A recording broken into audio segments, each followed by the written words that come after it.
This Gantt chart can do a lot.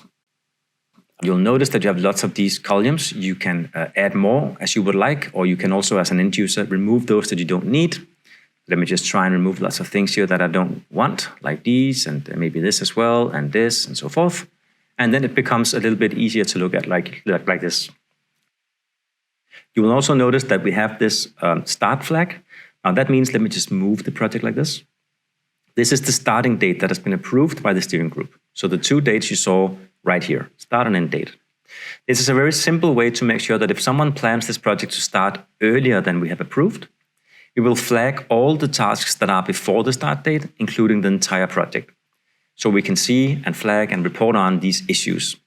To fix this issue, in this case, of course, we have to change the start date, which can only be done if you are a member of the steering group, typically. You would then go in here and change the start date.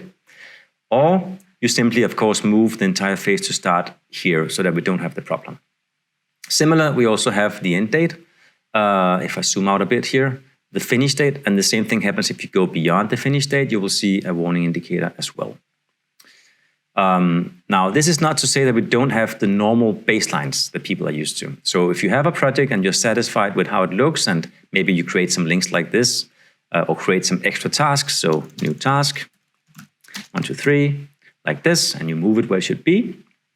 Once you're done with this, you can then go up here, sorry, not here, but here, and create your baseline. So my version 1, and set it. This creates a full copy of the entire plan. So now all tasks have 2 lines, probably like you're used to in other planning tools.